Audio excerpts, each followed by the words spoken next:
नमस्कार मंडळी, स्वागत आहे तुमचं जनसभा या कार्यक्रमामध्ये. खरं तर माळशिरस विधानसभामध्ये अपक्ष म्हणून एक उमेदवार अर्ज भरतो, त्यानंतर त्या उमेदवाराची चर्चा संपूर्ण तालुक्यामध्ये होते. तेच उमेदवार आपल्या सोबत आहेत. नमस्कार सर. नमस्ते. आपल्या जनतेला तुम्ही तुमची ओळख करून द्या. नमस्कार, माझं नाव प्रेमसिंह ज्ञानदेव कांबळे पाटील. मी राहणार कुडूस, तालुका माळशिरस, जिल्हा सोलापूर. माझं शिक्षण BSc B.Ed आहे, प्लस DMLT सुद्धा मी आहे. बरं, काय वाटतं सर की माळशिरस तालुक्यामध्ये विद्यमान आमदार असतील किंवा आता उत्तमरावजी जानकर असे मोठी नावं या ठिकाणी यांनी फॉर्म भरलेला आहे आणि त्यांच्यासमोर तुम्ही निवडणुकामध्ये तुमचा फॉर्म भरलेला आहे. काय वाटतं, म्हणजे कशा पद्धतीने तुमची तयारी होती काय? नाही, एकंदरीत पाहता की ह्या इलेक्शनामध्ये किंवा कोणत्याही क्षेत्रामध्ये लहान कुणाला समजायचं नाही आणि मोठंही कुणाला समजायचं नाही. शत्रू हा मातब्गार आहे किंवा लहान आहे हे कधी कुणाला समजायचं नाही. मुंगी सुद्धा हत्तीच्या कानामध्ये शिरल्यानंतर सैतान माचवतो. त्या पद्धतीनं आपण काही करू शकतो ह्या गोष्टीची जाणीव आपल्याला प्रामुख्यानं आहे. त्याच्यामुळे ह्या इलेक्शनाच्या क्षेत्रामध्ये आपण एक भरारी घेतलेली आहे. एकंदरीत आपण पाहायला गेलं असेल तर आपला नामनिर्देशन फॉर्म भरता वेळी ह्या तालुक्यातून जवळपास 2-3 हजार लोकांच्या उपस्थितीमध्ये, शेकडो गाड्यांच्या उपस्थितीत, शेकडो गाड्यांचा ताफा घेऊन आपण आलो होतो. अगदी पाहायला गेलं तर धर्मपुरीपासून ते खाली बावड्या तोंडले बोंडलेपर्यंत, इकडं सराटीपर्यंत, शिंगोर्णी बछरीपर्यंत या भागातून सर्व जाती धर्माचे लोक हे आपला फॉर्म भरण्यासाठी आले होते. विशेष करून ज्या माणसांच्या हाताला कामं नाही आहेत असे युवक प्रामुख्यानं फार गर्दी करून आपलं नामनिर्देशन करण्यासाठी होते. आता तुम्ही कोणते मुद्दे घेऊन लोकांपर्यंत पोहोचणार आहात, म्हणजे तालुक्याची कोणती कामं आहेत, कोणते प्रश्न आहेत? नक्कीच आता जे सत्ताधारी आहेत त्या माणसांनी अनेक मुद्दे असे बाकीला पेंडिंगला ठेवलेले आहेत कामं. मग ते प्लीव साईडच्या भागाकडच्या गावांच्या काही ड्राय भागातले असतील, शिंगोर्णी बचेरी ह्या साईडच्या गावांचा आपण विचार केला तर त्या ठिकाणी पाण्याची कमतरता आहे, रस्त्याचे प्रॉब्लेम आहेत, लाईटचे प्रॉब्लेम आहेत, काही ठिकाणी स्मशानभूमीचे प्रॉब्लेम आहेत. असे बरेचसे मुद्दे आहेत की जे सत्ताधारी आमदारांपासून किंवा जे आपण विरोधक म्हणतो यांच्यापासून राहून गेलेले आहेत. आणि हे महत्वाचा गाभा म्हणजे ह्या गोष्टीचा विचार करून, म्हणजे ही प्रमुख गरज आहेत अन्न वस्त्र निवारा, ह्या बरोबरच हे रस्ते असतील, पाणी असेल, ह्या गोष्टीचा सर्व विचार करून आपण खऱ्या अर्थानं ह्या निवडणुकीला सामोरं जात आहोत. मला सांगा सर, तुमच्या चळवळीची सुरुवात नक्की कुठून झाली? नाही, नक्कीच माझे वडील Republican party of India Athawale गटामध्ये, म्हणजे आठवले साहेबांच्या बरोबर गेली 40 वर्षे प्रामाणिकपणानं एक झेंडा, एक नेता, एक पक्ष अशी चळवळ करत आहेत. आणि त्यांच्या पावलावर पाऊल ठेवून, म्हणजे समाजकारणाचा, राजकारणाचा ही पिढी जात वसा लागल्याप्रमाणे ही माझी 3री पिढी आहे. आणि आम्ही 3ऱ्या पिढीमध्ये कोणतंही संविधानिक पद भूषवलेलं नाहीये. आणि माझी सुरुवात पाहायला गेलं तर 2012 साली मी 10वी पास आउट झालो. आणि त्याच्यानंतर वडिलांच्या मार्गदर्शनाखाली कधी चळवळीमध्ये उतरलो आणि कधी चळवळ माझ्या अंगी आली ही मला समजलं नाही. आज जवळपास मी 10-12 वर्ष झालं चळवळीशी प्रामाणिकपणानं काम करतोय. मला सांगा सर, खरं तर उत्तमरावजी जानकर हे मोहिते पाटील यांच्या विरोधात होते आणि ते आता त्यांच्या सोबत आहेत. आणि जे विद्यमान आमदार आहेत ते मोहिते पाटलांसोबत होते, ते आता त्यांच्या विरोधात आहेत. हे तालुक्याचं राजकारण फिरताना तुम्हाला कसं वाटतं का? 100%च हे राजकारण नसून हे खुर्चीसाठी चाललेलं राजकारण आहे. तू हाणल्यासारखं करायचं, मी रडल्यासारखं करायचं, ही उत्तमराव जानकरांची पद्धत आहे. आणि त्यांचं जी रंगरूप आहे त्या संपूर्ण तालुक्याला माहिती आहे, जिल्ह्याला माहिती आहे आणि आता अवघा महाराष्ट्र तर बघतो आहे. आणि त्याच्यामुळं त्यांच्याबद्दल आता जास्त बोलणं काय वावगं नाही, कारण का संपूर्ण राज्याला त्यांच्याबद्दल माहिती आहे. आतापर्यंत कमीत कमी त्यांनी 7-8 पक्ष बदललेले आहेत. जे एका पक्षाचे होऊ शकले नाहीत, जे जातीचे होऊ शकले नाहीत, ते आम जनतेची तरी आणि मोहिते पाटलांची तरी कशावरून व्हायचे आहेत. ही भविष्यात पाहायला गेलं तर मोहिते पाटलांच्या डोक्याला डोकंदुखीच आहे. आणि दुसऱ्या गोष्टींचा विचार करायला गेला तर रामभाऊ सातपुते यांच्या बाबतीत म्हणायला गेलं तर तिकडं त्यांनी सोलापूरच्या लोकसभेमध्ये राम नाम करत गेले आणि त्याचा फटका बसला. त्याच्यामुळे त्यांचाही तिथं परिणाम झाला एका धर्माचा अजेंडा घेऊन हे राजकारण होत नाही, जातीचं राजकारण होत नाही. त्यासाठी सर्वसमावेशक सर्वांना एकत्रित घेऊन हे राजकारण करावं लागत असते.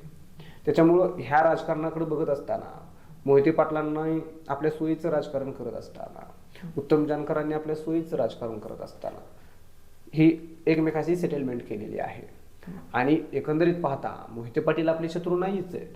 आपले शत्रू हे उत्तमराव जानकर आहेत आणि रामभाऊ सातपुते आहेत. ते रामभाऊ सातपुते बीडवरून आलेले माणूस आहेत आणि त्यांनी बरेच वर्ष, म्हणजे आता गेली 5 वर्ष तर तुम्ही बघितलं, ती धर्माच्या नावाखाली राजकारण करत आहेत आणि ती लोकांना पटत नाही. आणि उत्तमराव जानकरांच्या बाबतीत बोलायचं झालं तर त्यांनी 5 वर्षामध्ये किती वेळा इकडून तिकडं तिकडून इकडे केलेला आहे याचा रोष समस्त धनगर बांधवांमध्ये सुद्धा आहे, मराठा बांधवांमध्ये सुद्धा आहे आणि सर्वांमध्ये हा रोष आहे. त्याच्यामुळं लोक त्यांना ऍक्सेप्ट करतील हे एकंदरीत मला वाटत नाही. जानकर असतील किंवा राम सातपुते असतील यांच्याबद्दल तुमच्या मनामध्ये एक रोष जाणवतो आम्हाला, म्हणजे त्याचं नक्की कारण काय?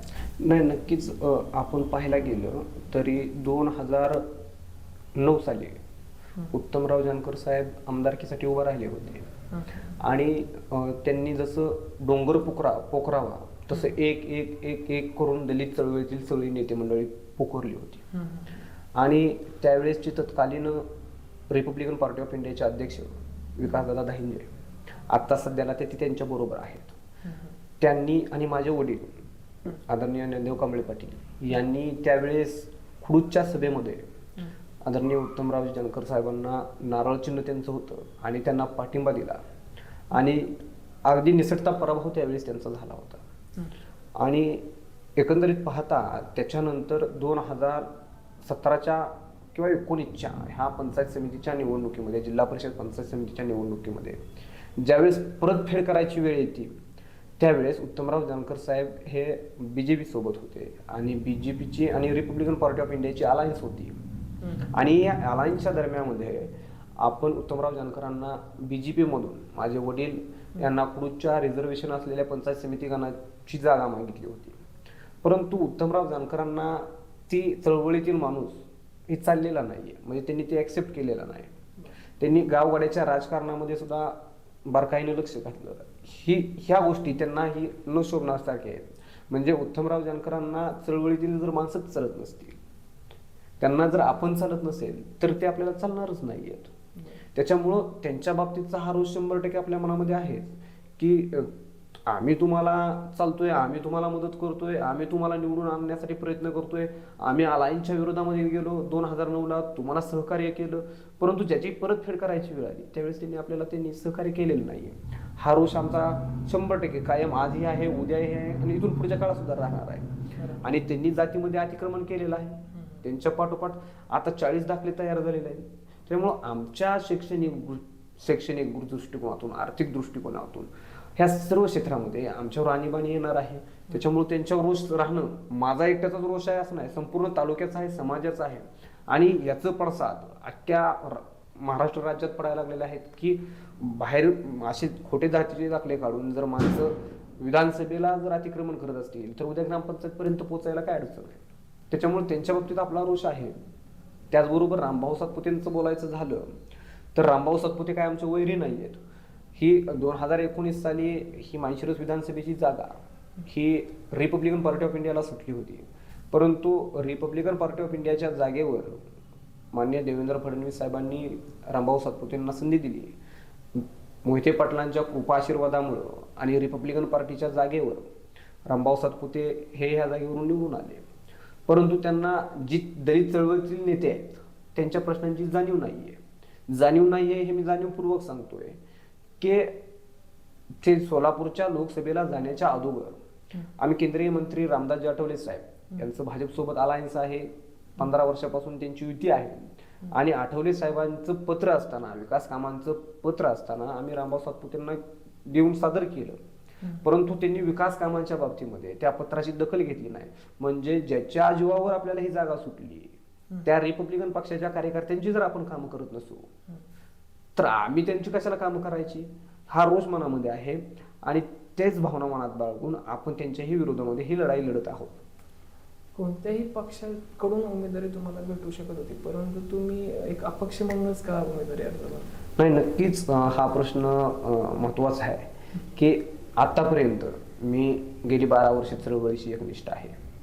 मी समाज उपयोगी कार्यक्रम घेतले, धनगर समाजाच्या आरक्षणाच्या प्रश्नाबाबतीत असेल, मराठा समाजाच्या प्रश्नाबाबतीत असेल, त्याचबरोबर कोरोनाच्या काळामध्ये मी लोकांना केलेलं सहकार्य असेल, प्लाझ्मा देण्यापासून रेमडेसिवीर मिळेपर्यंत, त्याचबरोबर रक्त पुरवण्यापर्यंत, अगदी एक छोट्यातल्या छोट्या गोष्टीसुद्धा अन्न पुरवण्यापर्यंत, अन्नधान्याचं किट पुरवण्यापर्यंत, अशा बारीक सारी गोष्टी मी केलेल्या आहेत. रात्रीच्या 1-1, 2-2, 3-3 वाजता ज्यांचं फोन येतील त्यांच्यासाठी मी अवेलेबल झालेलो आहे. ॲक्सिडेंटचं काम असेल झालेलं असेल तर त्यावेळेसही दवाखान्याच्या साठी मी मदत केलेली आहे. म्हणजे अहोरात्र मी मदत केलेली आहे. आणि ह्या लोकांची मदत केलेली आहे, ती लोक मला किती परतफेड करणार आहेत हे आपण त्या परवा दिवशी नामनिर्देशन करत असताना शक्ती प्रदर्शनामध्ये पाहिलंच असेल की लोकांचा हा प्रचंड माझ्या भोवती असणारा गोंगावट आहे आणि प्रेम आहे. त्या लोकांच्या प्रेमापोटी आपण केलेल्या लोकांवर म्हणजे काम आहे, ती लोक आपल्याला किती ॲक्सेप्ट करतील. म्हणजे कोणत्याही पक्षाचा पाठिंबा न घेता, संघटनेचा पाठिंबा न घेता आपल्या स्वकर्तृत्वावर लोक आपल्याला किती ॲक्सेप्ट करतील, ह्या गोष्टी खरं आपल्याला पाहिजे होत्या. त्याच्यासाठी आपण ही अपक्ष लढाई लढत आहोत. तुम्ही प्रचाराला सुरुवात पण केली, कसा सपोर्ट आहे लोकांमधून? नाही, आता प्रचाराला सुरुवात केली आहे असं म्हणणं योग्य नाहीये. आपल्याला 4 तारखेला 4 वाजता चिन्ह भेटतील, त्यावेळेस आपण घर टू घर जाऊन लोकांच्या समस्या जाणून घेऊन होम टू होम जाऊन प्रचार करणार आहे. आत्ताच जवळपास मला रोज 100-150 कॉल तर येत आहेत, हजारो मेसेज व्हॉट्सअपला येत आहेत की पर्याय नवा आहे, चेहरा नवा आहे, तुम्हाला आम्ही नक्कीच संधी देऊ. आता तुम्हाला मी कॉल रेकॉर्ड सुद्धा दाखवू शकतोय की लोकांची ह्या माणसांबद्दलची प्रतिक्रिया काय आहे. लोक ह्यांना ऍक्सेप्ट करत नाहीत आणि त्या लोकांना आपण पर्याय नवा वाटतोय, त्याच्यामुळं प्रतिक्रिया आणि प्रतिसाद हा विधानसभा मतदारसंघातून चांगल्या प्रमाणात आहे आणि ह्याचा 100% तोटा हा दोघांनाही होणार आहे. धन्यवाद सर, खूप छान गप्पा मारल्या तुम्ही. चॅनलला सबस्क्राईब केलं नसेल तर सबस्क्राईब करा, लाईक करा, शेअर करा. धन्यवाद. थँक्यू. धन्यवाद.